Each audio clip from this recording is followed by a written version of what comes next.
So this is Massive, the world's largest cruiserweight, and you're watching and listening to Countdown City WrestleCast. I'm out.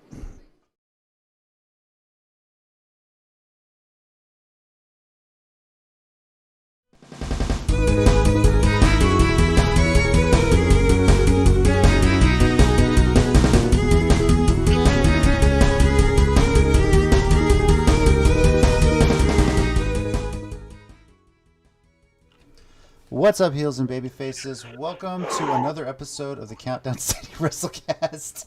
I'm your host, JC, and I'm joined this week by Tommy. You. And we got Mike. Mike, I love wrestling, and like Cesaro at WrestleMania, love always wins. Also, ding dong, hello! That's all I got. Don't you love it when some of the shirts you've been waiting for go on clearance or on sale? Yes. It's so amazing. Yes, I do. It really is. That's the best time to shop. It is. It is. That's how I got my my Mandy Rose, my peach T-shirt too when that one went on sale. So, thanks for joining us, everyone. We're glad to be back after a week off, but quite a lot happened. It's insane. As always, join the conversation along with us here. Live chat along with us. We thank you, everyone, for joining us. Burnsy, we see you already. Here we go, baby. That's right. Here we go. And of course on Twitter at ccg_WrestleCast. Tommy's already looking at it. It's right below. Tommy, out of the way, Tommy. Oh, go ahead. Today, we're actually going to talk a lot about, I hate saying it, WrestleMania Backlash. From now on, I'm just going to point to my shirt and then say Backlash. Talk about WWE Backlash. And then before that, we'll quickly preview Impact. I'm going to say TNA. Impact UnderSiege. Starring, no, never mind. Starring Steven Seagal, yes. Yeah, he's coming back for the reboot. He's also in the Onion movie as the cock puncher. If you don't know what I'm talking about, go watch the Onion movie. It's a cult classic. It's hilarious. And we'll talk briefly about that. And then quite a bit of wrestling news to cover. Some good, some that makes you mad, some that makes you sad, but definitely a lot to discuss. So we're going to jump right into it first, talking about Impact. Impact Plus, if you don't know by now, they still, at least when I signed up today, they still have the deal running. If you sign up for Impact Plus, use the code RebellionX, all caps, you'll get 2 months free of Impact Plus, and that will cover this weekend's show, UnderSiege, and Against All Odds, which is next month. So, what was that code again? RebellionX. Yeah. Yeah. So Totally not going to try this out while we're talking here. Go for it. Oh, God. That'll get you 2 months. That'll allow you to watch the next 2 months of basically their pay-per-views, Impact Plus, and I'm hoping there's a really great library of content they have on there, and the fact that they're going to be doing some of these live shows. Obviously, Slammiversary in July will be standard pay-per-view, Fight TV, but at least now they'll get some Impact Plus shows. Hopefully, they keep this going because it's working out pretty well for them.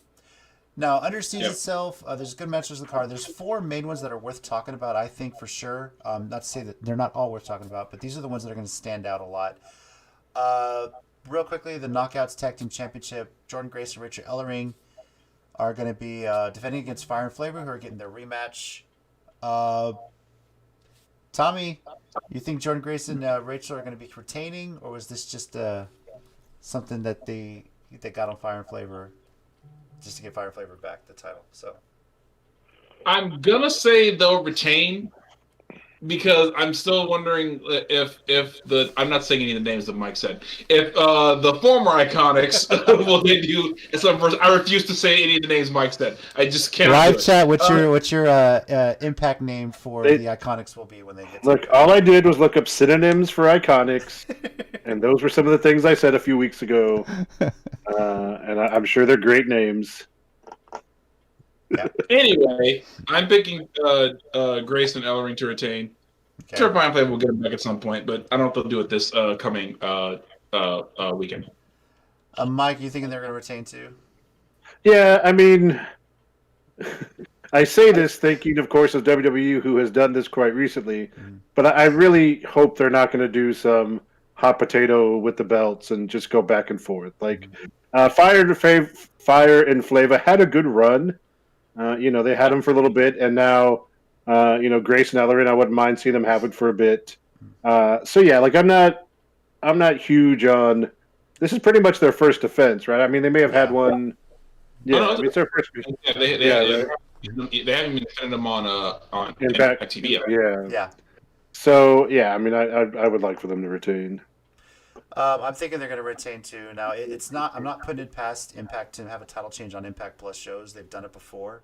The North famously did it as part of RCW. It was a co-promoted show that they had on Impact Plus. It's true.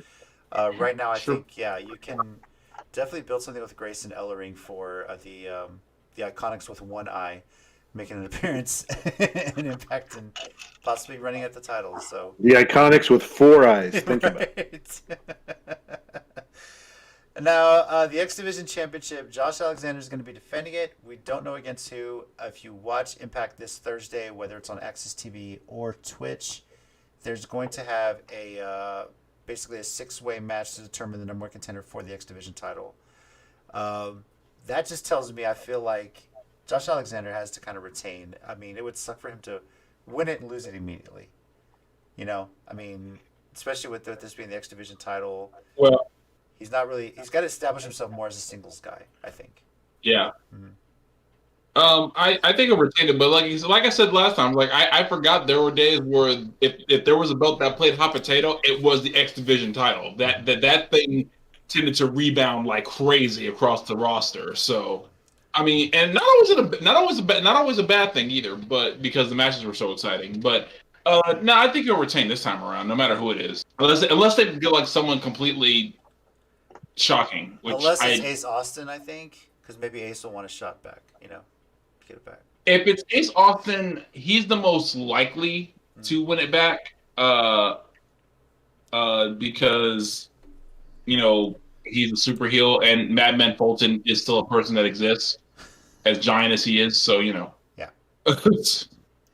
Mike, I know you're a fan of Josh Alexander. You still hoping he'll retain no matter what. So. Yeah, I mean, almost the exact same reason I said for the women's tag match. I mean, he just won it.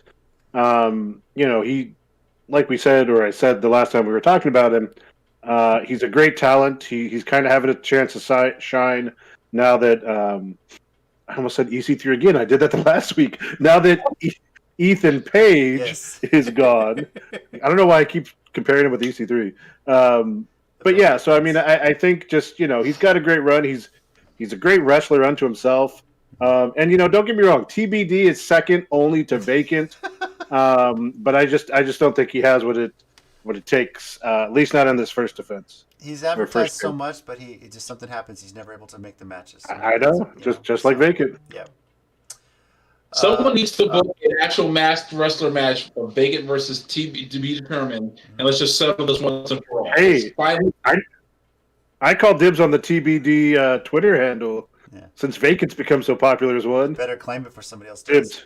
Got a comment, Drake Revant. I apologize if I say the name wrong. Ace Austin needs to be in the world title picture.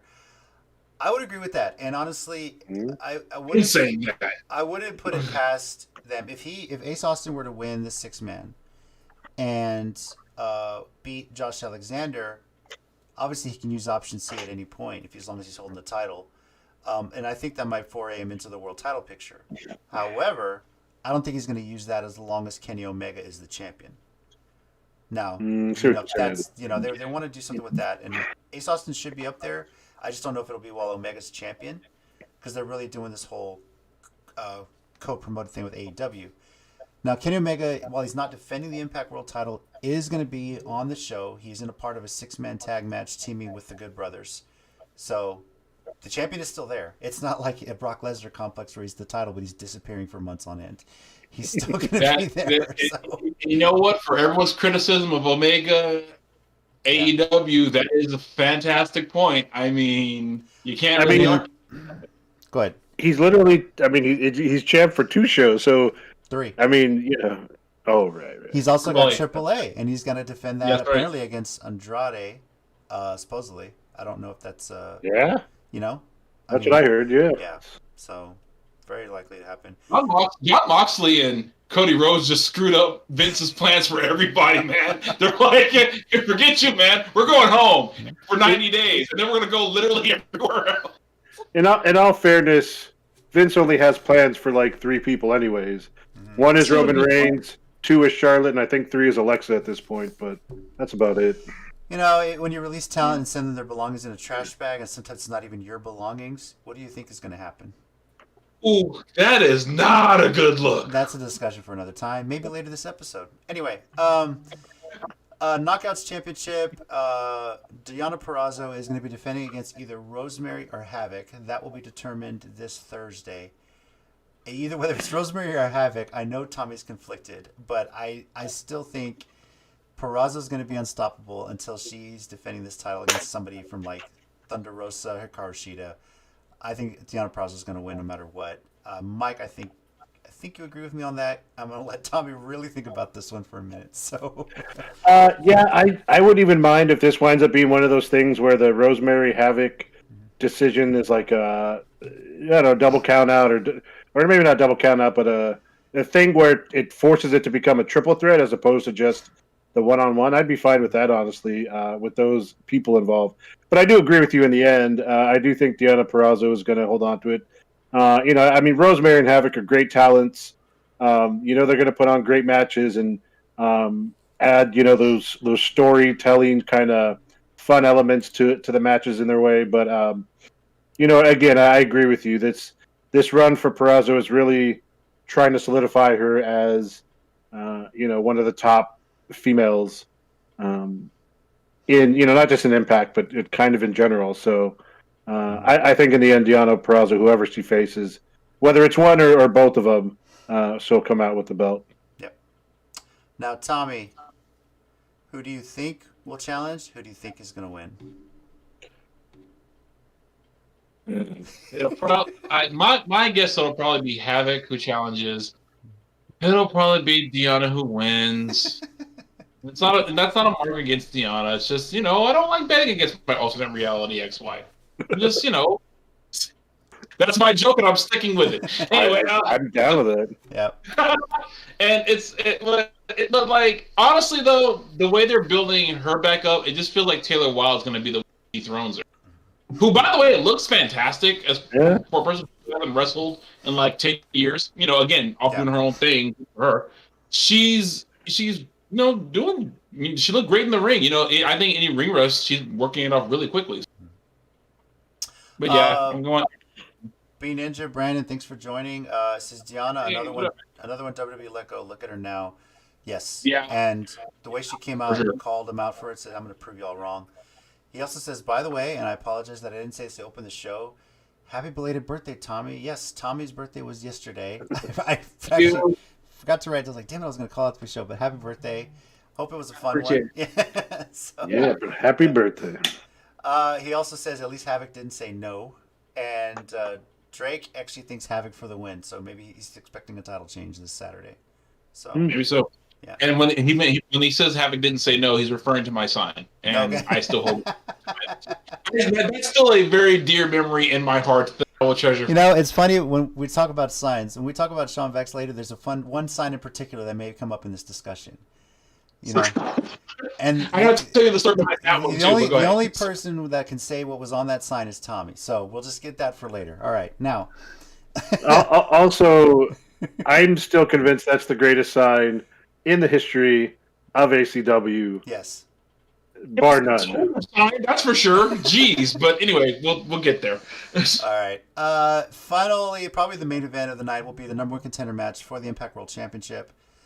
6-way, Chris Bay versus Matt Cardona versus Sami Callihan versus Chris Sabin versus Trey Miguel versus Moose.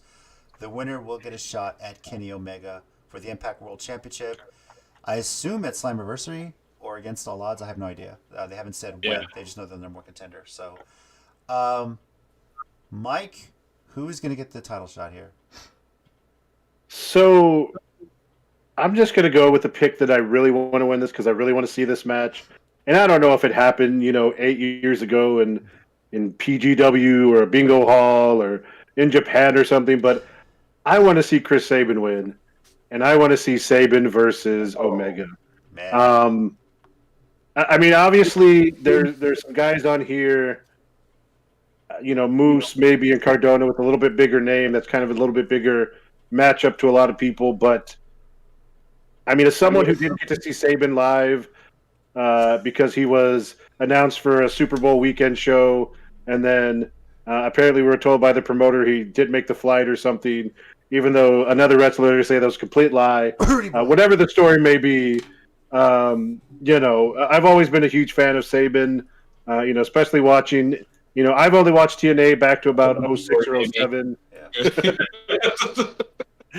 But he who kind of slowed down for a while and then's kind of come back more recently. That's just a match that I think, given how much time Omega may have doing this, that's a matchup I want to see before he kind of, stops crossing over with Impact. So yeah. Okay. Tommy, who do you think is coming out here getting the title shot? I'm torn between two guys. I'm gonna tell you who the two are, and then I'll tell you who I'm picking. I'm torn between Sami Callihan and Moose because of what Moose has been saying on social media. Actually, that's something about what Sami's been saying on social media. Like, I think they both took it personally when Rich Swann lost.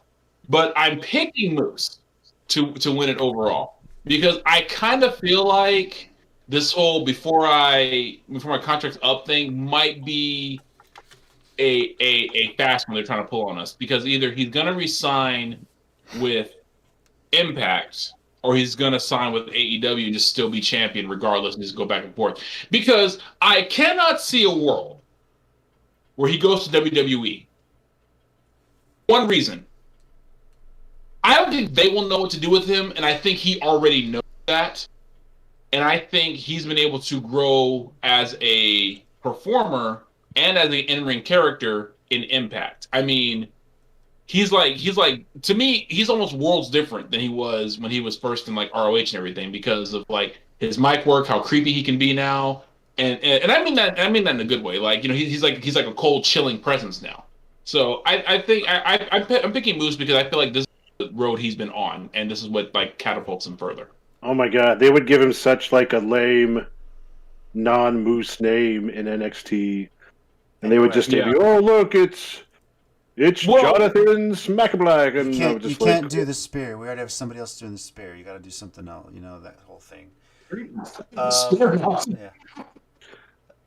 See, Drake, either Cardona or Saban. Hell, Chris Bay would be great too.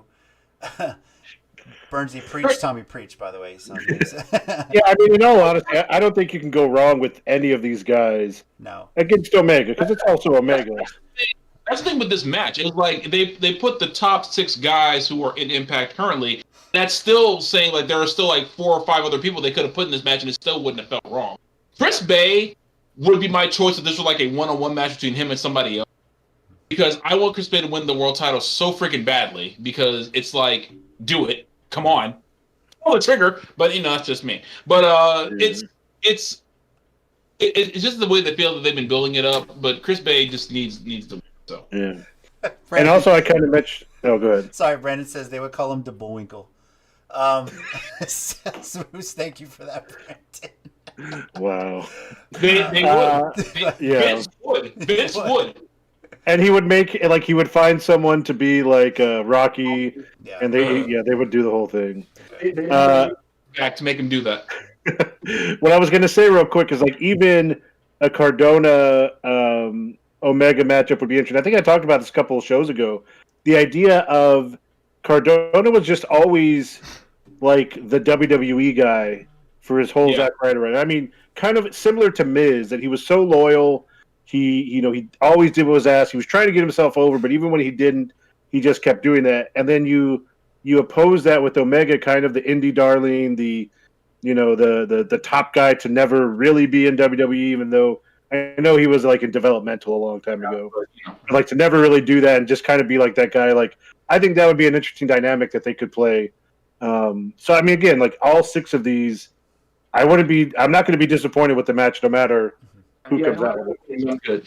I think that's one thing is like we as fans, I'm guilty of this, so I'll fully put it on myself. Is we're just because we see human WWE so long that we think that means they can't wrestle as well as indie guys, which is just not true.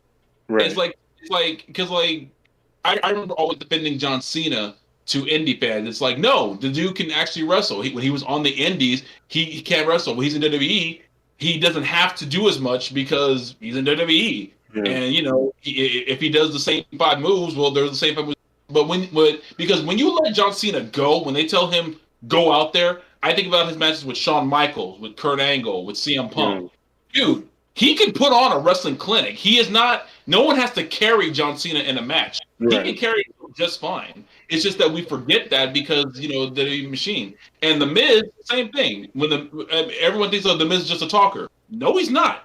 The Miz carries his weight in every match, and if his weight is just to be the fall guy, like I think with Bobby Lashley, if that's the role he has to play, guess what? He's gonna kill it.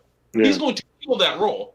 But that doesn't mean he can't wrestle. It just means that that's the role in that match. He's very safe too, so he's very and there's nothing wrong with safe. Yeah. There's nothing wrong with safe.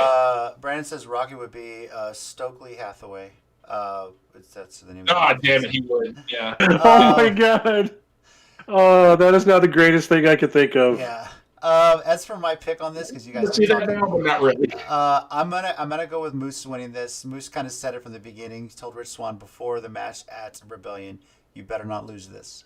And I think Moose has always been like right there. He's always been on the cusp of greatness. He's always been at this point. Who better to put this guy over than to have him fight for Impact, win the title back, and then in the full-on heel move, how great would it be that he wins the title and still signs with AEW while holding the Impact title if this contract thing is really a major storyline? That would actually be pretty interesting. Or, you know, like he wins the title and Tony Khan just comes out and offers him a contract and he signs it right there on the spot on the Impact World title belt. You know? I would probably fall out of my chair laughing if that happened. Like, because I would want, and that would be one times I would immediately to just see the internet wrestling community lose their ever-loving mind. Oh, it'd be great. It'd be a great story. So I will be pulling for my phone. Oh my god, Twitter open! Oh my god. Yeah. All right. Well, that is what we expect to happen, at least on a few matches for Under Siege. That is going to be on Impact Plus. We'll have the full details on that later in the show. Now, let's talk WWE Backlash. I'm sorry. Why they're putting WrestleMania in the name before it, we know. So unnecessary! No. Why are you complicating it? I'm really looking forward to WrestleMania was 3 months ago, Money in the Bank. That's the pay-per-view I'm looking for. So much. I hate you so much, Mike. I hate you so much. I mean, Money in the Bank is next on the schedule, so, but yeah. I mean, I really hope just like every pay-per-view for the rest of the year until, whatever it is next year before WrestleMania is just WrestleMania, and then, like, that would be hilarious. Sorry, Brandon, that would be nice, but I feel AEW is going to hold off until Hangman wins it from Kenny. I think Hangman could eventually win the AEW title from Kenny Omega, but we're talking about the Impact title here. So, but yeah, I like where you're going with that. So. I agree. Like, I think Omega's going to lose the Impact before he does AEW. Yeah. Yeah, for sure. But back to the title. It's just Backlash. People. It's already okay. This will be different. It wasn't already a review called Backlash before, but considering it's been around for like 20 freaking years. But wait, Tommy, what is this backlash? What is this retaliation from? What are we paying paying back from? I need to know. Survivor Series. Yes. Long-term booking. I would drive to both of your houses and play Fandango's theme music as loud as possible. In my head. Brandon says WWE is an Avril Lavigne song. Complicated. Very true. Now, more like a skater boy. Am I right? Right now, there's 6 matches on the card for this show. Obviously, with SmackDown this Friday, they could add more. But all of these are actually championship matches except for one. And that's the first one we'll talk about. A lumberjack match between Damian Priest and The Miz. Yes, I did not say Punishment Martinez this time. I got it right. Damian Priest against The Miz. So I'm going to start this off and say that I think The Miz is going to win. Sorry, there's no Bad Bunny here to protect Damian Priest and carry him through the match. I'm joking. Damian Priest is a great wrestler. But I think The Miz, whenever you do a lumberjack match, it always seems to favor the face sometimes. But I think The Miz might have something up his sleeve to kind of help him here. And I think The Miz is going to pull this one off. So I got The Miz winning this one. Mike, what about you? I mean, I like the Miz. Don't get me wrong, but I would be a little disappointed if something happened because I kind of feel like the whole point was you were trying to push Damian Priest, and I mean, you got the thing with Bad Bunny at WrestleMania, and Bad Bunny was obviously the focal point of that whole thing. I mean, Miz and Morrison, did their job amazingly. Damian did Priest did his job amazingly, but he was the thing. And going to, after that, it just seems like Priest is the one that should be winning this feud and then moving on. Again, no disrespect to the Miz, that just seems kind of the position it's in. I'm going to go Damian Priest to kind of end this feud. I don't even know why, honestly, it continued after WrestleMania, just probably because they had no idea what to do. Me too. Because they needed it for WrestleMania Backlash. That's why they kept going. Oh, so this is a retaliation of what? Okay, see. Yeah. Now that I know, it makes sense. Damian Priest, that's my pick. Brandon says Priest needs a title feud. He needs to move on from Miz. Hopefully, this is the way he's done with it. Yeah. Tommy, who are you picking on this one? And hold on, I'm done with the fact that you two are still doing this. Hold on. Okay. I'm picking Damian Priest because I feel like this is going to be somehow John Morrison's fault when Miz loses, and that'll finally get us this feud, which they have been taunting for like. They have kind of. Yeah. And I'm kind of it's kind of bad. It's like they've been taunting this for like 6 months, and now I'm kind of don't care anymore. Where I really cared at first is like I'm good. I don't really care anymore. So WWE has never done that with their booking. What are you talking about? It's like if they're taking so long with it, they kind of like and they have no excuse not to have done it. Look, you wanted long-term booking. You asked for it from WWE all the time. Yes, long-term booking that makes sense, and it would make the day after WrestleMania after they lost to newbie and the rap artist. I mean, you have to specify, just like WrestleMania Backlash, specify what the backlash is from. You have to specify what you want from long-term booking, man. Yeah. It's so confusing. It's not just going to be Hell in a Cell. It's Extreme Rules Hell in a Cell. That's the way they're going to do it. All right.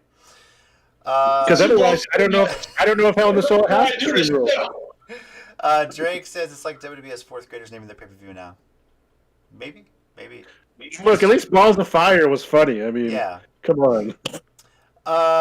He might be onto something though, fourth or second graders, because I think even fourth graders be like, oh wait, there's already a backlash.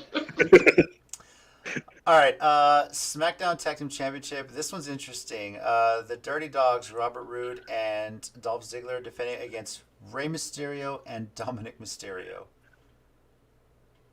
As Michael Cole calls them constantly, the Top Dogs. Even though that's not the name they go by. No.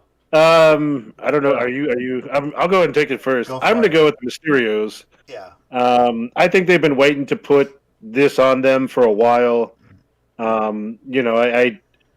mean, like we said, Dominic has had a pretty amazing, rookie year. Yeah. And he holds his own in the ring. It's not like, he's just in there because he's Rey Mysterio's son. He's very talented. He's just obviously a little green, but I think they've been waiting to do this for a while. And Roode and Ziggler, I almost feel bad for them because they're just constant pros, and whatever they're asked of, they do so well. Mm-hmm. And their heel tag team right now is it's so great, and they're just so them. Like, I don't even know how to explain it. They're just them. It's like one of the cases where they're given something that probably but because it's those two, they can make it right. work. Exactly. And they've been great, but I think they've been waiting to put this on the Mysterios for a while, so I'm picking them. Tommy, you agreeing with Mike, or you going the other way? Yeah, I'll agree with Mike. I feel actually, you know what? You know what's worse? I feel bad for all four of these guys because it's like this could be really interesting. Again, would the booking have been better? So when you put more time and effort into it, this probably could have been like, well, you know what? It could still be a sleeper hit of a match because you still have Rey Mysterio and Dolph Ziggler in it because those two together always. I don't care how lame the story is going in. If you give them, even if you give them 9 minutes of a match, they'll give you 9 minutes of at least a 4-star classic. They're going to give you the best. Yeah. So And Rob Root can always carry himself too. And the only person who's, like you said, green is Dominic. And even for a kid who's green, he's not that bad. And he's and he's in there with three confident professionals. This could still be a sleeper hit. Yeah, that's what I was thinking when I first saw this match on the card, when they first announced it. Like, oh, this could be really good. Dominic, of course, was PWI Magazine's Rookie of the Year overwhelmingly, and even the fan vote too. So he definitely earned it. But yeah, I got to go with the Mysterio family, La Familia de Mysterio, or something like that, whatever you want to call it. Well, what does that mean? But this is very much like, when I see this, thinking they could have a championship moment, and not that these two ever had a champion, but I was thinking about Ken Griffey Sr. and Ken Griffey Jr. sharing the field in the same team at one point, which is a great moment, a great father-son moment in sports. This is another one like that. You can't pass this up. So, which on a total side note, I think LeBron's holding out for that. Like a couple more years, I think. No, I really think he is. I mean, seriously. Yeah. Brandon wants to remind us about the horror show at Extreme Rules. Yeah, that was dumb. The what show? The horror show. Yeah, that one too. God. He says he would love the Mysterios to win, have a father-son title moment. Exactly. I think that's your feel-good moment. But before Dominic turns on, that's but later. You're not my puppy. But well, to be fair, Dominic would turn heel way before Rey Mysterio. So true. So, yeah, I think there was a video I was watching the other day about 10 people who never turned heel in WWE, and Mysterio's one of them. I didn't really watch it. I was like, Mysterio's one of them. He's never turned heel. The only thing he did in WCW, he was with the Filthy Animals for a little bit, who were kind of, but never in WWE. Where they unmasked him and he did the whole horn thing too. It's so weird that like younger generations don't know about that and don't realize he was unmasked for like a year and a half or 2 years or whatever it was. It was that moment where Eric Bischoff was on a campaign to unmask every luchador on the roster. It was annoying. Very much annoying.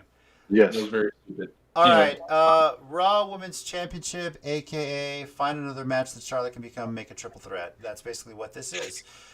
Rhea Ripley defending against Asuka and Charlotte, because for whatever reason, Charlotte has to be in the title picture somehow. And you know how bad their booking is? They make it hard to be a fan of Charlotte. Yeah. And she's not a bad wrestler. She's not even a bad character. It's just that they become a bad character. You're right. I know what you mean, but yeah. But here's the thing, though. It's like, because I know what you're thinking, and this is exactly my point. She's not a bad character, but she's forced down our throats so much that we don't care anymore. Right. And it would be just fine if it was just like, if she was this way, working her way to a title shot, or this way with another wrestler in a credible feud, building them both up to a title shot.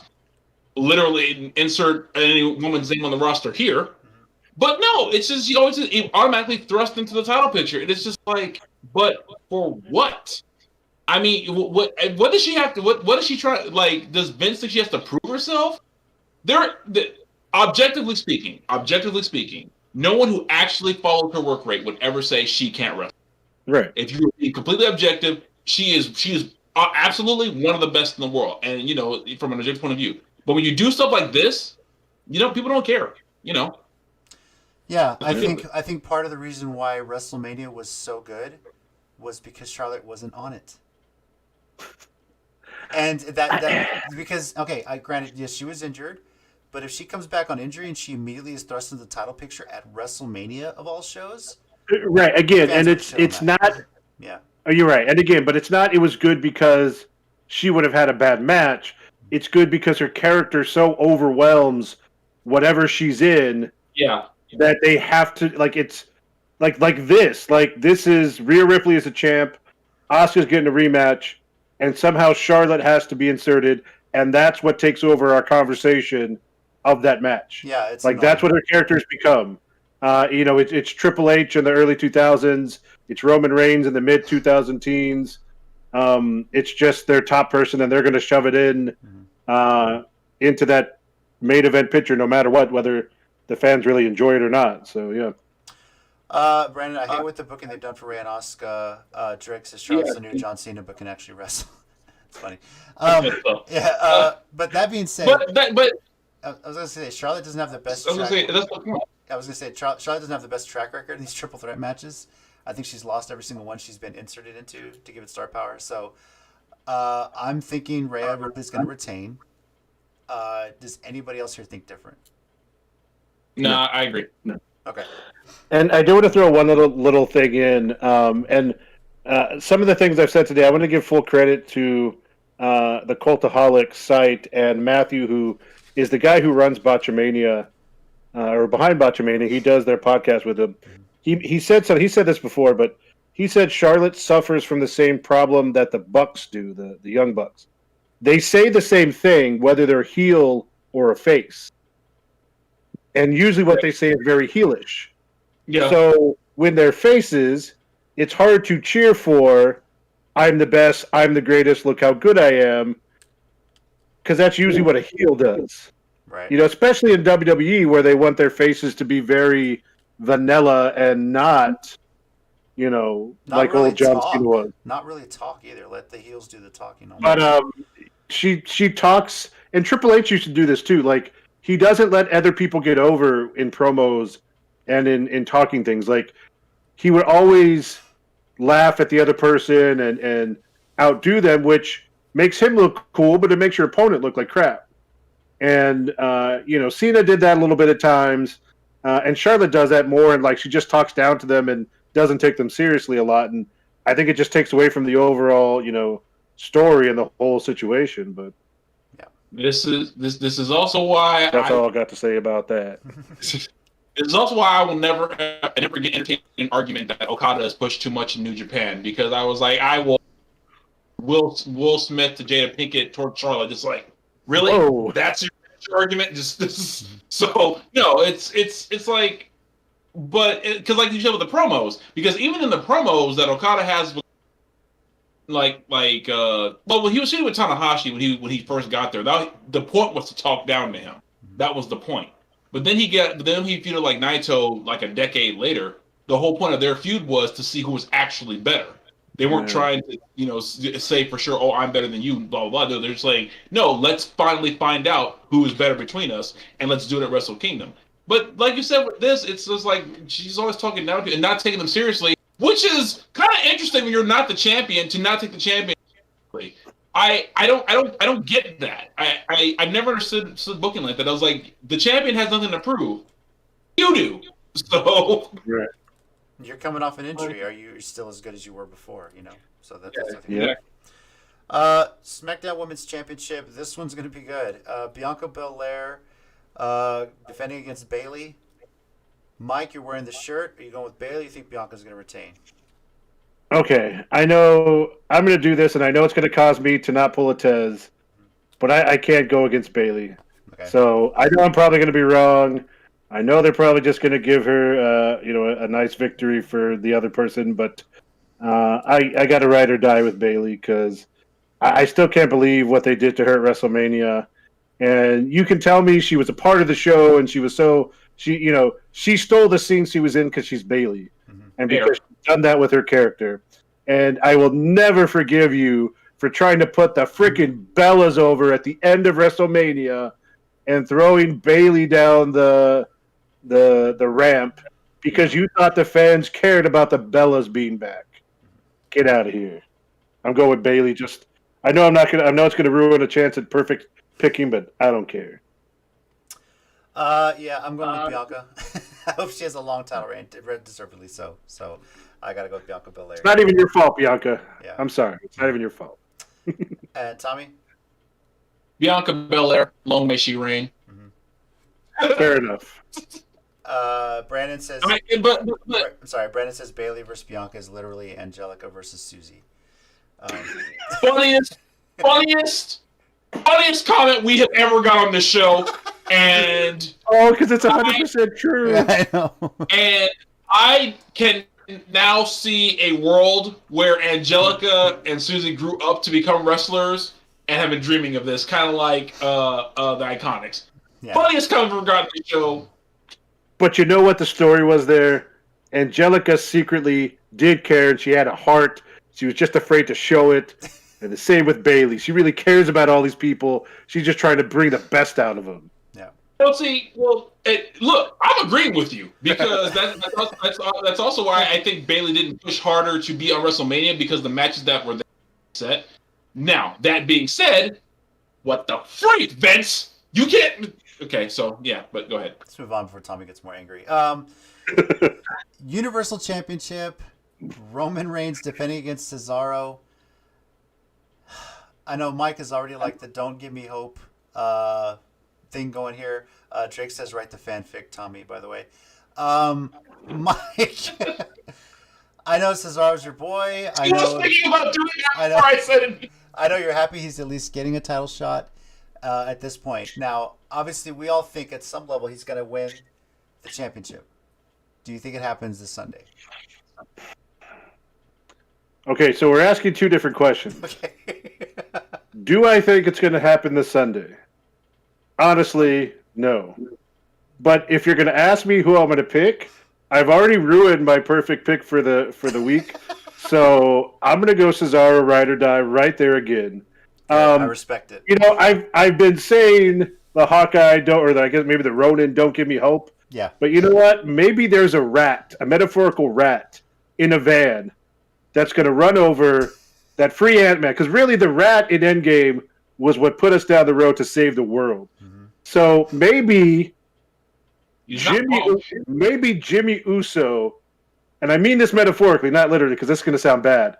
Maybe Jimmy Uso will play the role of the rat and put into motion something that costs Roman his title. And I'm not calling Jimmy a rat. Let me make that clear. No, I started this metaphor, and then I realized when I got there what I was going to have to do. So I just want to clarify that. I started it, so I had to finish it. You may be onto something. The fact that Jimmy is now acknowledged that he's head of the table so soon. Well, no, he hasn't. I thought he kind of had with that promo, but maybe not. Wait, did you watch the same SmackDown I did on Friday? Maybe I missed it. I don't know. So. Okay, so they brought Jimmy out at the beginning of SmackDown. They brought him back because he was going to take Daniel Bryan's place, but he told Roman early on that he's not going to just because Cesaro was facing Rollins for the right to face Reigns Roman. at Backlash, and the Usos were ringside. So Rollins, which was kind of weird, and they're setting something up down the road too with Rollins. He kept telling the Usos not to get involved. He was going to beat Cesaro on his own. So he finally goes down and pushes Jay. And so Jimmy super kicks him when the ref turns his back. And that's what kind of leads Cesaro into getting the win. There we go. Okay. So Roman gets upset at Jimmy. He's like, I just brought you back and you caused this and now I have to fight Cesaro. And Jimmy was like, whoa. I'm not just going to do what Jay does. And, he said, I'm basically not going to be your... Okay. And so later in the show, he's like, Jay, we're back.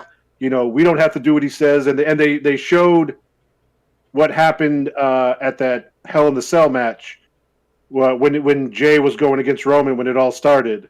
And Jimmy came down to try to help him and talk Roman out of killing him.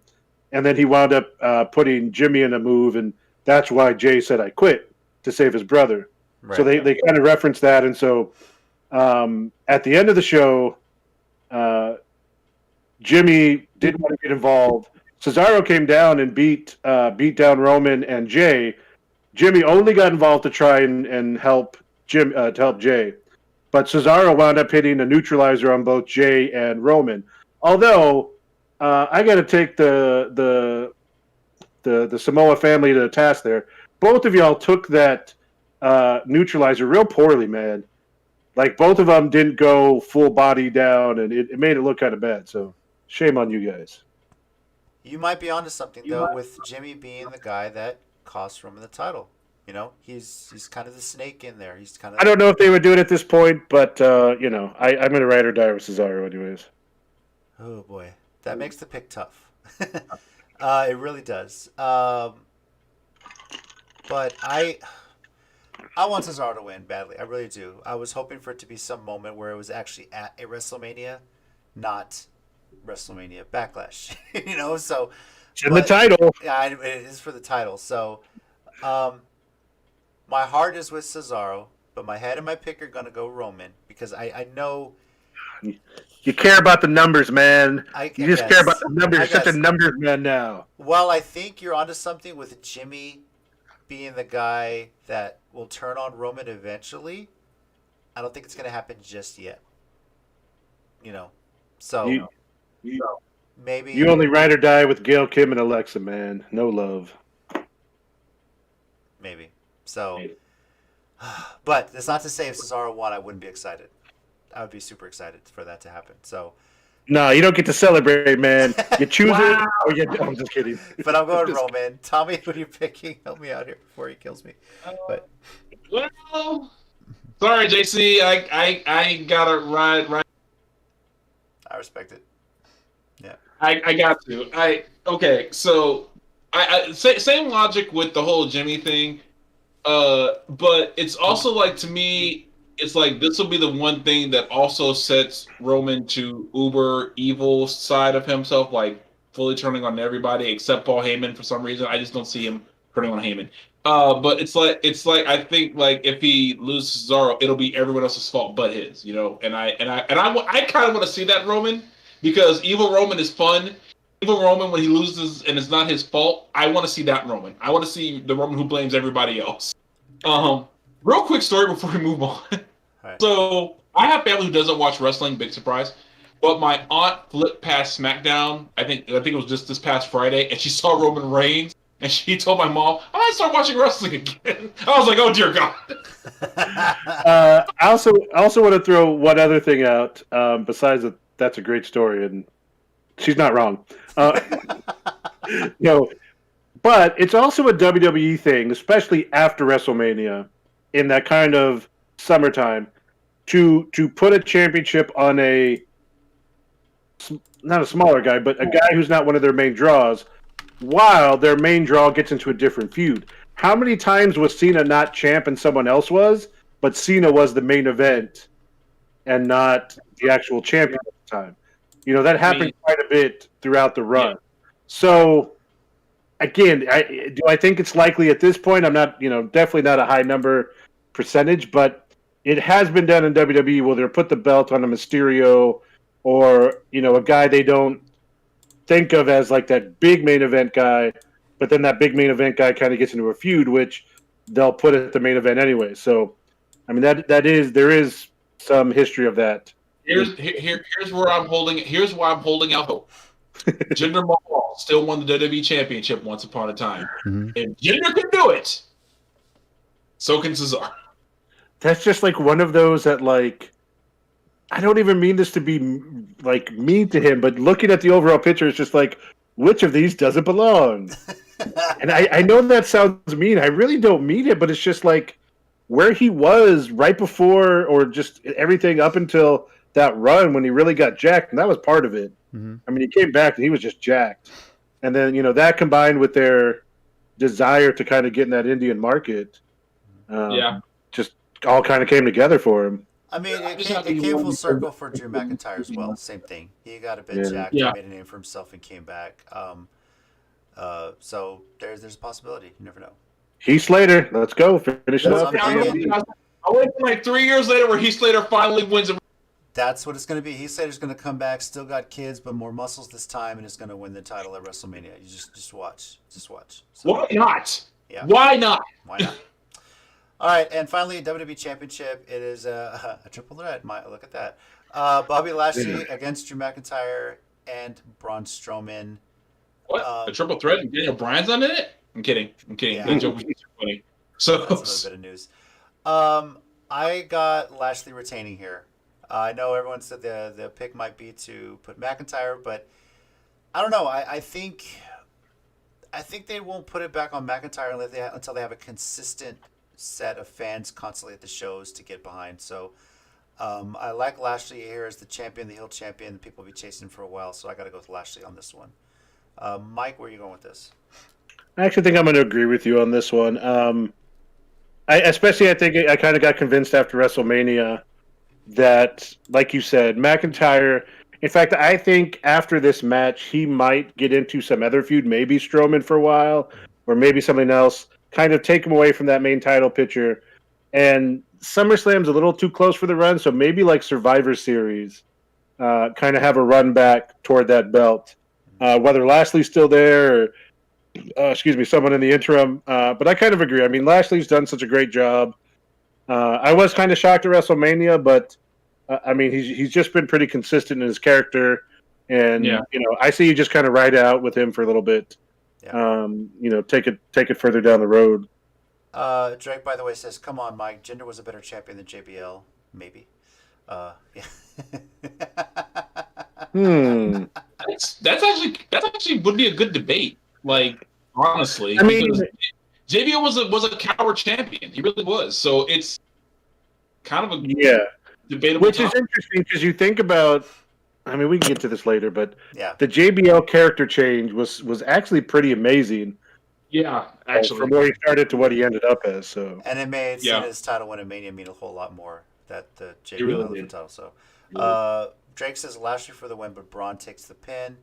Mike and I have also said Lashley. Tommy, are you making it a sweep? Yeah, I want Lashley. I really don't see, and nothing against Drew or Braun because they both were the ones who were, I mean, after Bayley and Sasha were also carrying the company during the pandemic era. Yeah. But it's like, I don't see why you wouldn't just keep going with Lashley right now. That was like the one thing that was super hot at the moment when it happened. It got everyone's attention off of AEW. It was like what everyone was talking about on social media because it was that. Of course, then 2 weeks later they split up the Hurt Business, which was stupid. I was just gonna say I still don't know what the purpose of that was. But anyways. But somehow Disruption's back. I don't know. So dude, everyone okay. So real quick, people laugh at Pro Wrestling Noah in Japan because their junior heavyweight division keeps splitting up and breaking up factions, and people join this group and join that group. And I was like, yeah, that's true. But do we keep forgetting what WWE is doing? All their tag teams. It's like, yeah, I agree. Noah's doing that a lot, but Vince just does it when he wakes up in the morning because he feels like it. So, no one tell him that Breezango's still together in NXT. Oh my god! If he could watch the NXT, I'd be shocked. Yeah, that's good. At this point, yeah, definitely. Well, that's our preview of Backlash. We'll 4-2, going 4-2. 4-2. That's where Mike thinks. But if he goes 5-1, I think we'd all be happy with that extra 5 there. So let's see what happens there. Little bit of wrestling news to discuss here. First off, I'm gonna bring this down a bit before we come back up. And the one I'll bring it down is we got a promo for the return of one Eva Marie. And I really enjoyed our group chat here because Tina and I weren't watching Raw when it was there. I think we were working on something else. And Mike sends us a message. Great, the Queen of the Botch is coming back. And we immediately go, Eva Marie? And what do you know? We were right. So I'm sorry. I'm a little perturbed by this because you just let go of so much talent to bring in Eva Marie. Look, I saw a tweet about this, and it encapsulates why WWE did it perfectly. Mm-hmm. She has 4 million Instagram followers. If you take the Instagram followers of the people they released, it doesn't add up to 4 million. And that's literally the only reason. I mean, I don't want to get to, again, we repeat this a lot when we talk about these.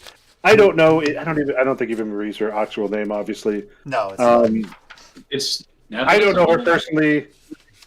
I don't hate her personally in any way. I do find it funny that she has some desire to be a role model, like in the promos that she's had.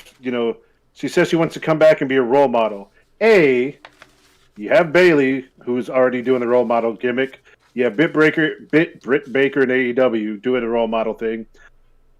Also, I'm not a woman, so if I'm wrong here, females, come on, tell me I'm wrong.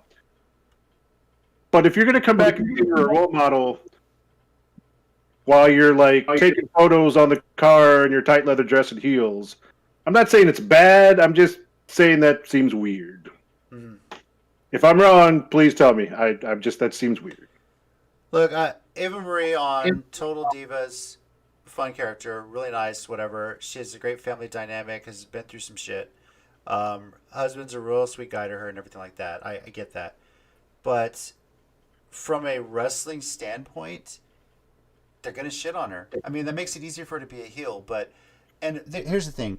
I'm going to compare her to someone like Shayna Baszler. Because when Eva Marie started getting into wrestling, okay, both of them couldn't sell for crap. You know, where they wouldn't sell this, they wouldn't sell that.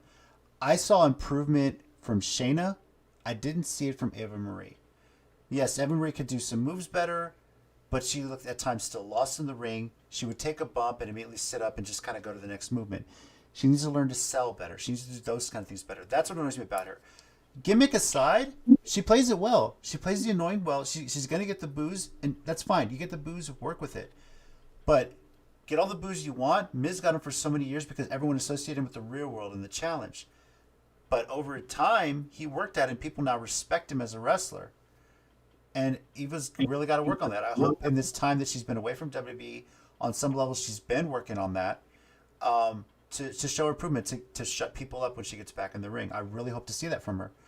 But I'm not holding my breath right now. Like, I'm not until you show me something. So my thing is that, like Mike said, okay, let's start with this. Bringing in a person who has the clout, like the followers and the fans, great. I get that. That's fine. What logic then was there to get rid of other people who could have helped carry her? Mm-hmm. Billie Kay could have easily carried her, like as a manager, as a talent scout, blah blah blah blah blah blah blah blah blah. You could have had people who do this with her.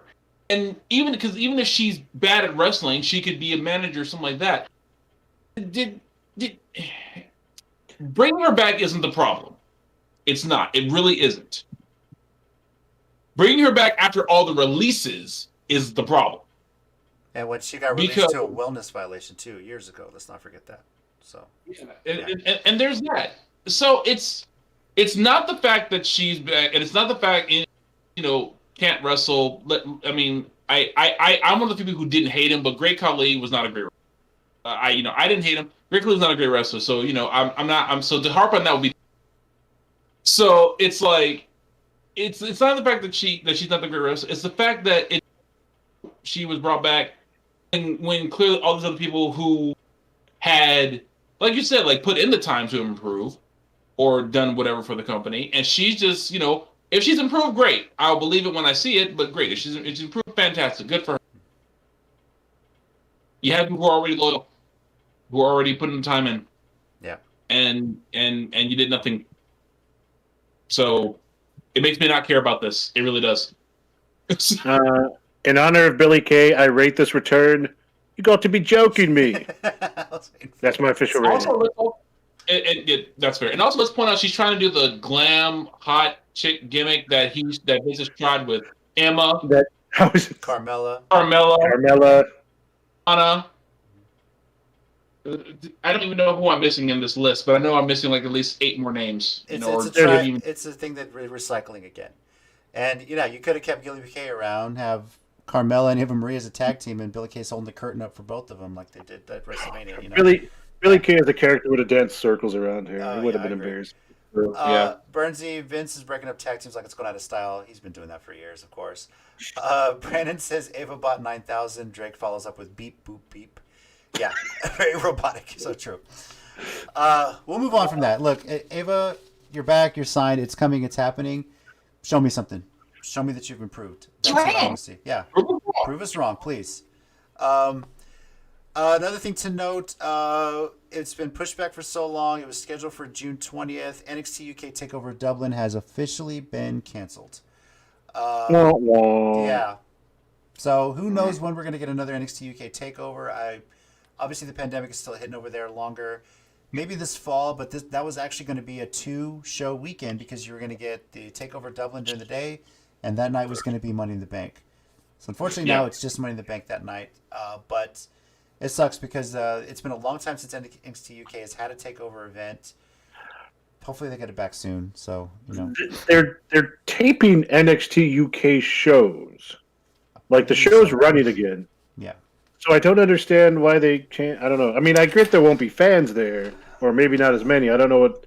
I actually haven't watched the UK show recently, but I mean, you can still do it. My thought is they're going to do a takeover. They'll do it without fans. I think they just canceled the Dublin event when they wanted fans there. But obviously, the UK is a lot stricter on pandemic stuff like that. They're more densely populated, so it spreads a little bit quicker in the UK. So, and Ireland in general too, because I mean, it is Ireland, it's Dublin. So still, that they're still dealing with so much shit over there.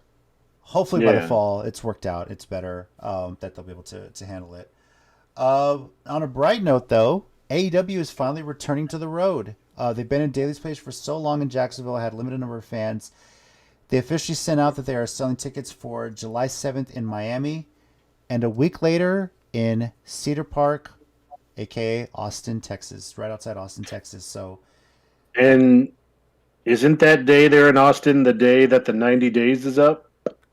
Yes, it is the day that the 90 days is officially up for all the recently released talent from WWE. So you didn't know that. They have not announced when Slammiversary is. I assume it's that following weekend for Impact.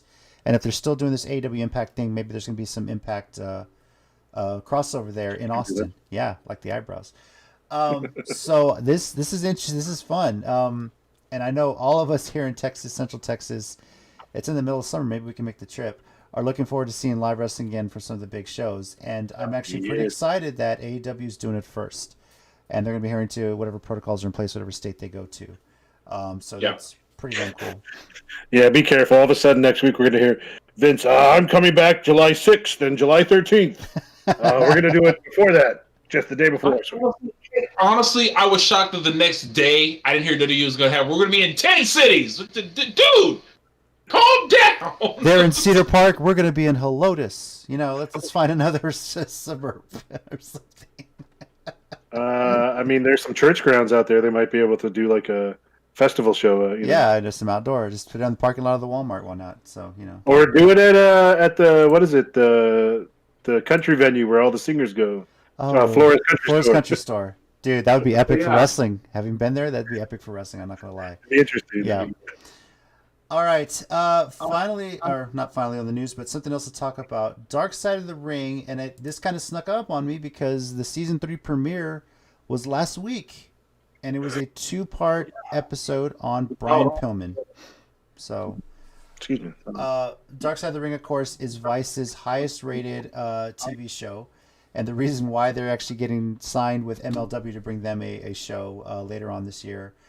They just did the 2-part episode on Brian Pillman. I actually need to go back and watch it. I've heard it's been really good. This coming week on Thursday, the episode's called The Ultraviolence of Nick Cage. I believe John Moxley will be on there talking about some of the crazy death matches that they have had. That's gonna be an episode. Oh, yeah. Lord. Pretty bloody. So, hide your kids from seeing that. A really interesting one is next week, the Collision in Korea. This is, of course, talking about Antonio Inoki versus Ric Flair in North Korea. Yeah, the WCW show in North Korea. So was that Inoki? I thought that was Tatsumi Fujinami. Am I wrong about that? It was Inoki, I believe, right? I thought Inoki had retired by then.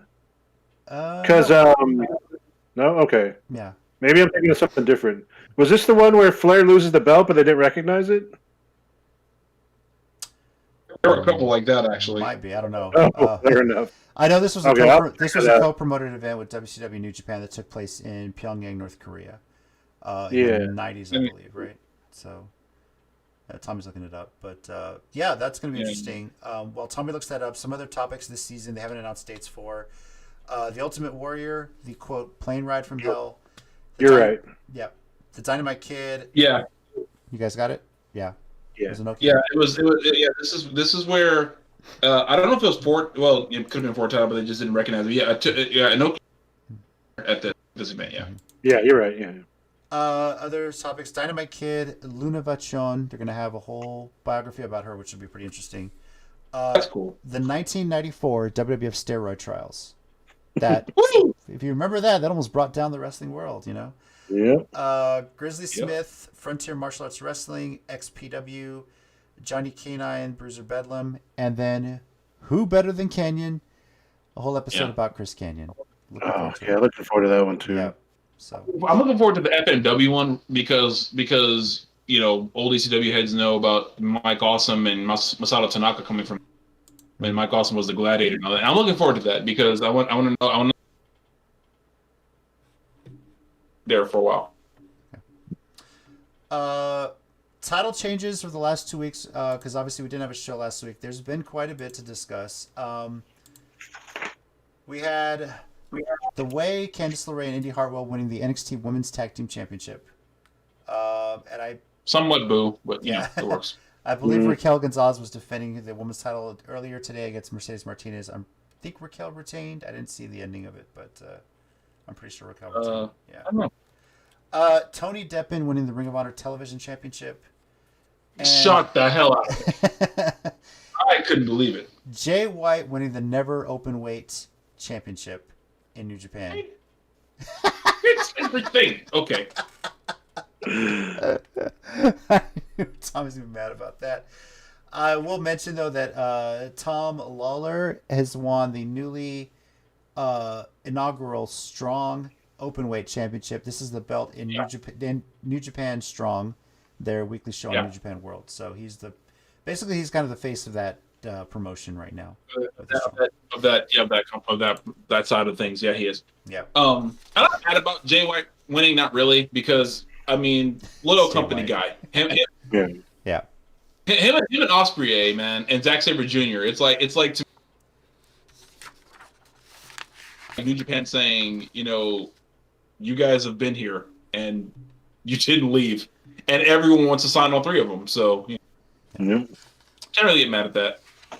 All right, and the final bit of news that really hit us in the last 2 weeks, and this is pretty tough, is the passing of one Shawn Vexx. God, this has been a rough couple of years for wrestling fans, at least locally. As you know, we've lost our dear friend Massive. Michael Faith also passed, and then Shawn Vexx. I'm sure there are many other wrestlers out there, some that we've seen before, some that we've heard of, some that we know that have passed on, but this is one of those that really hurts. Shawn Vexx, I know Tommy was such a dear friend of him. We have so many memories of him in his time at ACW. I'm going to go ahead and start with mine. I remember Vexx so long, like, just skinny guy. Darren always told me, I'm going to make this guy a star. I see something in him, I make him a star. Obviously, he was a St. Louis native. And, you know, the first time he had a match with Jimmy Jacobs, didn't go well.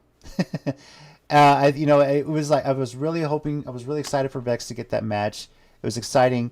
You could tell he was nervous. He botched a few things. The match was over, and Jimmy Jacobs, you could tell, was just visually frustrated that things just didn't go right that match. But fast forward, maybe about a year later or less than a year later, Lone Star Classic, and this was at the venue. You guys missed the venue, right? Yeah. Venue. That was a great building. Lone Star Classic, the final comes down to Vexx versus Jimmy Jacobs. And my God, you can see how much more of a seasoned veteran Vexx was, how prepared he was. It was honestly the best match I've ever seen him in. His second shot around with Jimmy Jacobs. He won the Classic beating Jimmy Jacobs. And I was like, yeah, this guy's going to be a star. Funny thing is, I later on was talking to Jimmy at a bar for another ACW show in the future, asking him what he thought about Vexx. Is like, I told him, hey, I know that first match didn't go so well. And he just makes his face like, no, didn't. You know, you can kind of tell he was like frustrated, but it just, you know, I'm glad he got a redemption. He's like, yeah, he's a great talent. He's going to do some great things, and he's real excited to have that match with him. So to get that vote of confidence from Jimmy Jacobs, I think for Shawn was really good. But I'm gonna let Tommy go last on his memory because I know there are so many that he has with him. Mike, what do you remember so much about Shawn Vexx? For me. I mean, for me, it was really just when he finally found his character and that kind of heel gimmick that he had. He became one of the top guys of ACW for those years that we were going to watch them consistently. Same thing. Just another one of those guys at ACW that kind of started lower on the card, worked his way up, and when he finally got his run with a title and just kind of his run as kind of one of the top heels there, just ruthless, had great matches, and you could really say anything bad about him, and and of course, coming out to why does this freeze right now? Beginning. The song is Public Service Announcement. There you go. Public That's service right. announcement. Yeah, that was the song. Yeah. Right. Another thing that ACW did, where even some of the stars now that are in WWE, their ACW themes are what pop into my head. When I see them, like with Ember Moon and some of the other people, and that one, same thing with Vexx. When that would hit, I know last week a lot of people were posting the YouTube video of the music video, kind of in his honor, and it just really was. When that music hit, you just knew you were in for a great match. So yeah, it was his ACH with The Show Goes On by Lupe Fiasco, and Athena's was Rockstar 101 by Rihanna. So. Right. And or even Davey Vega, Let's Make Out by We Are Rockstars. Davey Vega. Yeah. What was it? Jessica James was hers was a. Was which one? It was a No Doubt song, but I can't remember which one. I can't remember which one it was. I'm Just a Girl, probably. I was gonna say Portia with the Jonas version of Edge of 17. Yeah, is another one. Really good one too. They just used definitely a company that used music great, and really you attach those songs with those entrances in your head, like they're just like I said, they're still there years later. Yeah. Seeing them come out, or I don't want to get off topic, but Robert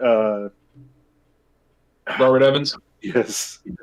Dude, any way you want. Is it bad that after all these years, no matter when I hear both of those Journey songs, that's the first thing I see is like, especially Any Way You Want It, him coming out, and I actually memorized his entrance a long time. Yeah. Brandon, I put a rest in peace tribute with one of my YouTube Hibiki highlights. Got to check that out, and if they get better netcode, I want to play you on Simmer Sean again so I can whip your ass, Brandon. So play that right now. I want to play your Hibiki. I need some Hibiki practice. Which, by the way, let me tell you, if you want to play more, get on Parsec. A lot of us Simmer Sean players are on Parsec now on PC, so come check it out. You don't even need a copy of the game.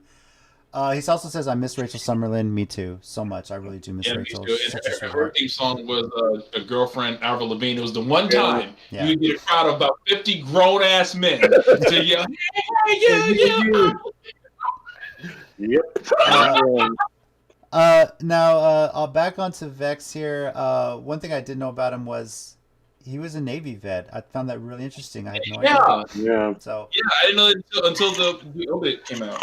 And damn right, Brandon, hashtag SS7 rollback. Now, Tommy, you were really close friends with Shawn Vexx. Yeah. There are so many stories, some that I can bring up, but some that involve words that I can't say for other reasons, and I'm going to let you speak on those. You probably have so many, it's hard for you to pick one, so I'm going to let you give us a top 2 or 3, your choice. What do you remember most about Shawn Vexx? Oh gosh. I'll say the top. I'll give you the top 3. Number 3 I'll start with will be the first time I saw him, because I remember Darren Childs coming up to me. It was after a show. He said, I got a surprise for you. I said, okay, what's the surprise? And apparently what I didn't know was that Vexx had debuted a show before, but it was in San Antonio. They hadn't been in San Antonio with me. And so when Vexx came out, I knew that was a surprise, because I said, "Oh my God!" And I didn't even think he was even a heel, and I didn't care. I was cheering for him no matter what he did. He do an arm drag, yes, 5-star arm drag. That's what I'm talking about. He do an Irish whip, best Irish whip in the business right there. This guy's gone, because I didn't want to tell the story until I got permission from both parties involved.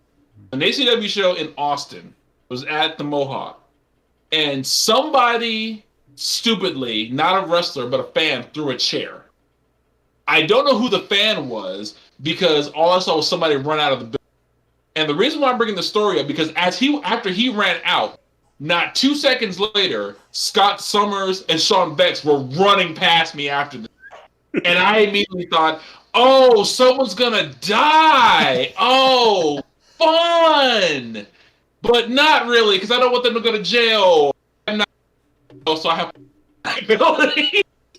But I talked to Showtime story. And I don't know what happened with the guy. I really don't. But all I know is those guys they love they want to keep everybody safe. You know, they may be the most dangerous wrestlers ever, but they want to keep everybody safe. And if you stupidly throw a chair and they see you do, first of all, who threw a chair where Scott Summers could see you? You're not a wrestler.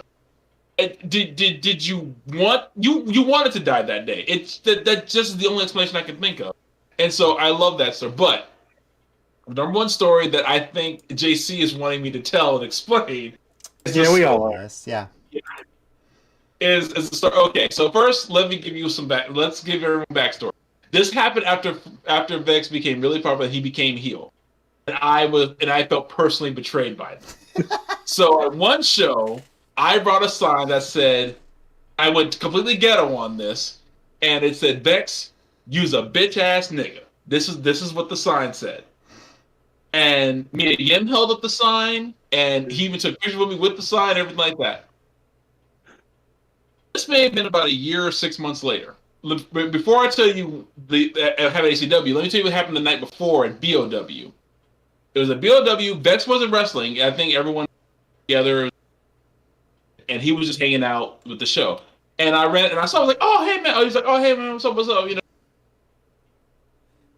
As the show was getting started again, he said, "Are you gonna be in Austin tomorrow?" I was like, "Yeah, I'll be there." I was like, "Okay, I got something for you." And I was like. And I get to use one of my F-bombs now. I said, "Fuck," and I was like, "What did I do? What did I do?" So would you believe I forgot he told me that throughout most of the show until his other by Nas, which is the song he always uses the heel. Was when Ether started playing, I was like, "Oh crap!" He said he had something for me, and so I was standing there waiting. What did he do? So as he comes down the steps, I see him with the belt, you know, ring gear with the hat, and he's got the belt because he always had the belt over his. It was the televised title. He always had it over his shoulder like a backpack, and with the belt facing the back, and he was holding a poster board, and I was like, he didn't, because I saw the poster board immediately. I was like, he didn't. Mm-hmm. God, tell me he didn't. And sure enough, as proud as he could. Undid that and held it up, and it said Tommy is a bitch. And I just immediately like he got me. Like all I could think was, damn, he got me. He got me, and I had nothing. And I was like, of course I had to react. I was like, man, that's good. Now, I think Brandon actually has this video up on his YouTube. I think because I know he recorded it. Because I'm wondering if Vexx told him he was going to do this ahead of time. But Brandon actually, right as you said that, he commented, Vexx told me his plan prior to Guilty by Association. He was going to do that. You know what else is funny? I think it was either Sky Lock Formosa or Gary J told me he was working on this for like a month beforehand, and was working on it when they were driving down for the show. So okay. I think I saw Sky comment that on one of your posts. Yeah, he was so happy to have that on the whole ride down. Brandon says it's still there. Feel free to add a link to that, by the way, Brandon, if you want to. Go for it. Put a link to that. So what was even funnier was the promo after that. Because first of all, I never heard the ACW crowd louder than when that damn sign showed up. I was like, y'all know people didn't get this out with Jerry. Jerry Lynn doesn't get that kind of pop. All of you suck. So I was going to say the crowd went crazy. I was one of them. Yeah. Yeah, turncoats. Anyway, and then he got in the ring and cut a promo on me. Because they said because he accused me of having a Jerry curl, which is inaccurate but funny. So I'll give him that. So, but it was amazing. The fact that we took pictures with it after that wrestlers came down to take pictures with. Athena was in a bathrobe and was just like had to get a picture. That was first of all, what is going on? No one likes me this much, or hates me. I thought, but I guess I was. But what you guys don't know, and this is the part of the story I haven't told a lot of people, was after that night, somebody from my church saw the pictures, called my dad to essentially tell on me. Because, it wasn't like I was over 20 at this point. It wasn't a grown man. So apparently, and when I told my dad what they were talking about, he was just like, oh, and left the room. I was like, I don't know to this day who told him. I have my suspicions. I want to know. I was like, oh my God. Everyone of my church knows I'm a wrestling fan. So clearly if there's a wrestling ring, it's a joke. Relax, people. Mm-hmm. But, that's always going to be, something near and dear. Me and him shared tons of conversations over the years, even when he didn't wrestle as much. Like, some of my favorite pictures are like the ones I have with him, me, and ACH, and the one with me, him, ACH, and Yule, Killer Cash, Wrestling's Remedy, up in Dallas. Because it was like whenever I would see him randomly, old times. So, tons more stories, of course, but like we said, this one hit home. It wasn't like how I've explained it to family. It wasn't like I haven't been telling people, oh, a wrestler I know died. It's a friend passed. A friend of mine. This wasn't just a guy who I saw on a monthly basis and was cheering for. No, this was a friend who, I didn't know everything about his life because, again, none of my business. But he was a close friend. He was a good friend, and to know. And I want to thank guys like Sky and Gary and Scott Summers and other people who have gone out of their way to tell me that. Sorry. That I meant a lot to him because he meant a lot to me. That took the effort to tell me that, and I appreciate that. I appreciate Sky telling me about how excited he was with that sign because the sign was funny. I like the reason I bring it up. Cause the reason I'm always like with that sign is like because I had nothing to counter that with. When he walked in with it, I was like, I knew I lost. I was like, that's it. He got me, and I got nothing for this. I don't have a thing to come back this with.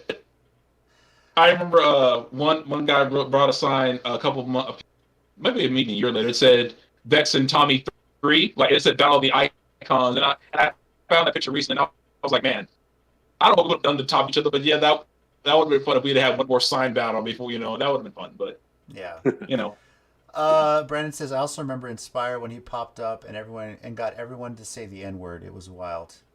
Can't imagine a whole. I do remember that because Shawn, oh man, he pushed the envelope, and that's what that's one thing I missed about it. I was like, man. Yeah. Tommy, you there? Can you hear us? Your audio keeps cutting out a bit. Yeah. Okay. Yeah. Oh, sorry. Can you hear me? Yeah, we can hear you. It just keeps cutting in and out. It's all good. Yeah, Shawn, amazing talent taken too soon. It's been a rough couple years. We've lost, like I mentioned, Massive, Michael Faith, Shantez Montgomery, aka Shawn Vexx, Tez, of course, our near and dear friend, part of the WrestleCast. This has been a rough year. We still don't know what happened. Do we really know? It's sad. It sucks.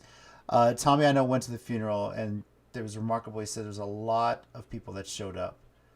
Made their way there. You mentioned Angel Blue was there, and she recently just had surgery too, and she still made the trip. Yeah, which is amazing. Yeah, she just had surgery. She was still in a bit of pain, but I think she just tough. She like Angel Blue's always been a fighter. That's all I've always known her as. She she was sitting there a little bit in pain, but she fought through it. A lot of old ACW workers and all they said be talent and people who couldn't make and because of the pandemic, people who couldn't make the trip for whatever reason there's no shame and no harm in that. You just can't make the trip. It's a drive. Mm-hmm. And I know the people who didn't mean that they didn't love and didn't care about, and just the crazy period of that we're living through. Right? That kind of trip really difficult. Yeah. But it was really telling about the person he was to see those people there. People who And of course, like we've said before, wrestling how it brings people together. Crowd of people who probably would never have met without wrestling. Never. There are some fans there of the Harrisons, Bree and Hammer, who are super sweet couple, and they were always at ACW especially when they were especially when they're in Austin, and and they're great people, and there's nothing against them, but I can't imagine a place where we would have met had it not been for wrestling, and that's nothing against them. They're great people, and they're a joy to be around. But had it not been for wrestling, I probably never would have met them. Tommy, I don't think we'd know you without wrestling shows. Not. It's funny how that all works out, And not just wrestling, but a guy like Vexx who helped bring us all together too, because whether you loved him, you wanted to see what he's going to do in the ring. Yeah. So many great stories around the wrestling world. Of course, you mentioned Ember Moon, aka Athena. She shared a tweet that's been passed around, about how a dear friend of hers, sad they never got a singles match. Showtime put up a video. It shocked me when she said that, because then it occurred to me, oh my god, they never did. But they were in the match, but they never had a singles match. I was surprised. Scott Summers talked a lot in a video about how he would always steal his chewing tobacco, which was hilarious. So, yeah, it was great. So we see you again. I know if you looked up his real name, Shantez Montgomery, he got into music. He kind of left wrestling, got into music in 2016. So if you do a Google search on his name, you might find some of his music available. Go listen to it. Go buy it. It's a great way to honor him if there's not a whole lot we can do. And just never forget who he is. He was I always said he was a very underrated talent. I still think that. He never got a shot, but when he was in there, he made the most of it, and it was pretty amazing to watch. So rest in peace, Shawn. We are going to miss you so very much. It's hard to imagine a world without you. And I'm going to miss... We're never going to see Tommy vs. Vexx number 3 until we're all... dead and gone, basically. So maybe we'll book that later on. So, Brandy, wrestling brought us all together. Definitely, I never would have met my wife had it not been for wrestling, and I'm very, very grateful for that. True, definitely. So, all right, that we'll get into our 1 minute warning segment. If you guys have anything, I know we've talked about so much, so if you guys want to pass on this, we can today. I have no problem with it, I do have a quick one, actually. Or not a quick one, but I do have one. Okay. Yeah, I don't think I have one, so yeah. So Mike can take my extra minute. Mike, put me at 3 minutes. It's all you then, man. Whenever you're ready, set, and go. Okay. I just want to talk real briefly, because we kind of missed this with having the week off, and then the 2 shows we were kind of previewing. AEW Blood and Guts. Happened last Wednesday. Really great show. Amazing cage match. Really fun. Kind of, the ending was, again, something that had become a lot of controversy. And I think it's right to criticize the production, because, they should have made it, not focus so closely to see what he was falling on. No, nobody wanted him to fall on real steel, or I'm sure there's stupid people that did, but they don't count. But there's just ways that they could have done that without kind of showing the tricks behind the trade. But I actually have a hot take on this, which I think a lot of people are going to disagree with. I'm not actually a big fan of what they did with MJF. MJF is a great character, average wrestler, and they made him look like a badass. And I feel like for his character, almost too much, because he had blood on his face. He low-blowed, but he kind of out-wrestled Jericho on top of the cage after being kind of cowardly, and then tossed him off. And it just gave him a look that... It's kind of like Orton when he finally had that... match with Foley, with the hardcore match, that really changed him from that kind of young, pretty boy wrestler to like a legitimate one. I'm just not sure this was the moment or the time for that. So I'm okay with the Pinnacle winning. I'm okay with MJF looking and being the one who does it. I can't believe I complained about this, but like I just feel like you almost made him look like to OP, which, If it helps. Here we go. OPS, huh? OBS. Yeah, Let's see. Come on up. yeah. Right now, I'm looking at it right now. It's just still spinning. Okay, hang on. It's telling me that. All right, I think we're back up. Well, it'll be 30 seconds before we see it. Okay. So, hey guys, what's up? Well, that was weird. I apologize for the technical issues. Something happened with my video drivers and it completely reset my computer, and that just kind of went haywire. I don't know if you guys are still watching. If you get the alert and come on back or watch this later, come join us here. But So you guys didn't hear the story about the bodies the three of us had to hide and never mention. No, I guess that's good, because I told you we shouldn't have told that story, guys. I told you that we got to... I keep telling you I wasn't there. Sure you weren't, Tommy. Anyway, you were with Ali Bai, right, at the time? As far as what you're discussing with Blood and Guts and the finish of it, my only thing is this.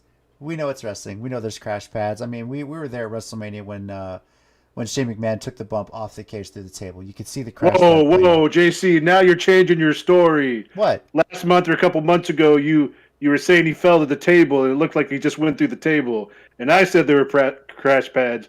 Now you're claiming they're crash pads. If there was, fine. My point is, we don't want these guys to die. So, exactly. I'm just messing with you. So it's like, I mean, fine. They obviously the production, we know they're still working on it.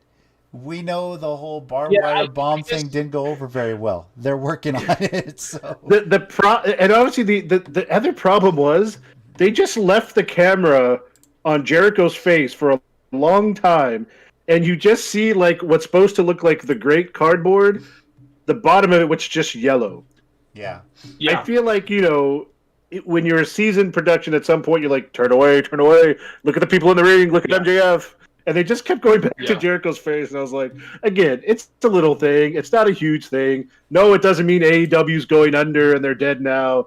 Like, it was a mistake, and Lord knows WWE has made tons of mistakes and endings of pay-per-views and Hell in a Cell with heat lamps, but it was what it was. I guess that's my thing, is like every single misfire they have is the company closing. Yeah, that's what makes me laugh.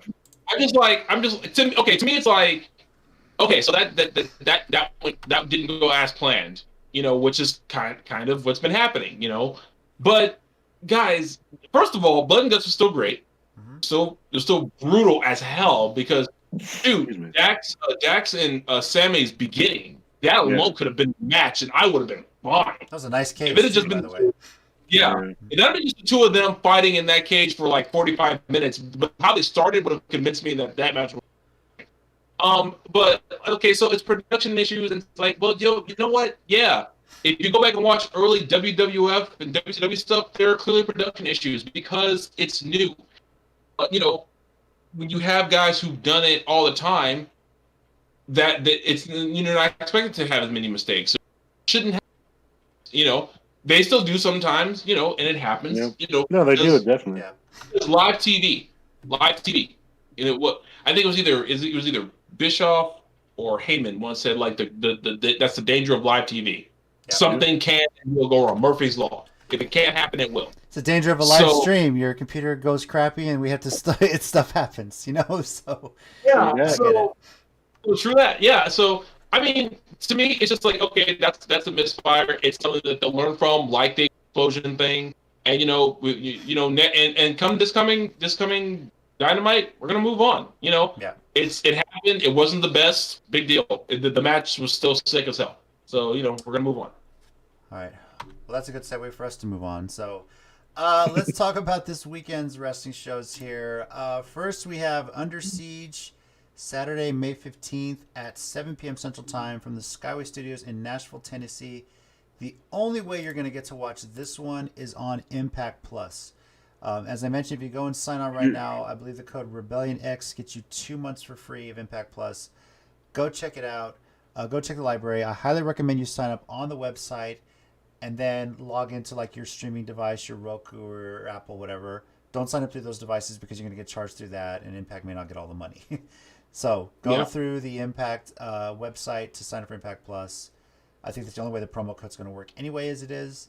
And get on that because UnderSiege looks to be very interesting. The next 3 months for Impact is going to be very, very good with UnderSiege, Against All Odds, and Slammiversary 3.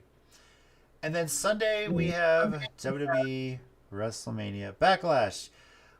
Sunday, May 16th, 6 p.m. Central Time from the Youngling Center in Tampa, Florida on the campus of the University of South Florida. And, of course, will be on the Peacock Network in the U.S. and on WWE Network everywhere else. So this show is in response to what happened at WrestleMania, right? Okay. I'm glad that's clear now. So, I think that's the point of the title. So now I transitioned back and Tommy's not in his chair, so I guess that was it. Tommy's had it. I get this show. Thank you, everybody, for joining us and sticking with us. If you're able to come back after we had a few technical issues, I apologize for that. Thank you, everyone, for all the comments. We do appreciate that. It was a great conversation. Great to see everyone talking about Impact WWE, sharing so many stories about Shawn Vexx, who we're going to miss dearly. And the conversation doesn't have to end here. You can join us at CCG_WrestleCast, the very bottom of the screen right under Tommy. You can see it there. Let us know after UnderSiege and Backlash what your thoughts are on the shows. And join us next week when we recap both shows live here on the Countdown City Geeks YouTube channel. And maybe talk, if we get the chance to see it, see the Dark Side of the Ring episode on Brian Pillman. And, of course, on Nick Gage. Maybe we'll discuss those a little bit as well. So, appreciate everybody for joining us. It's always great to talk wrestling. It was good to kind of recharge a bit and get a week off as well with testing going on for teachers. Mike, what's the countdown to the last day of school for the semester, for the school year? Not soon enough. Not soon enough. That's my official count. All right. And I don't. You sound like Tina, honestly. So, thank you, everyone, for joining us. I'm just going to say real quick, for people who watch TikTok videos, finding teacher TikTok videos has been one of the greatest things. It's good to know that all around this country, teachers are in the same place we are here and just done with this entire year. And I appreciate that. It does make me feel a little bit better to know it's just crap everywhere. So good stuff. I appreciate that. For the WrestleCast over here, we got Tommy. Thanks, guys. And just call it Backlash next year, please. Please, exactly. Over here, we got Mike. Thanks, guys. Be good to each other. And I'm JC. And as always, heels and baby faces, remember, pro wrestling is real. People are fake. WrestleMania fake. We'll see you guys next time. Mission done.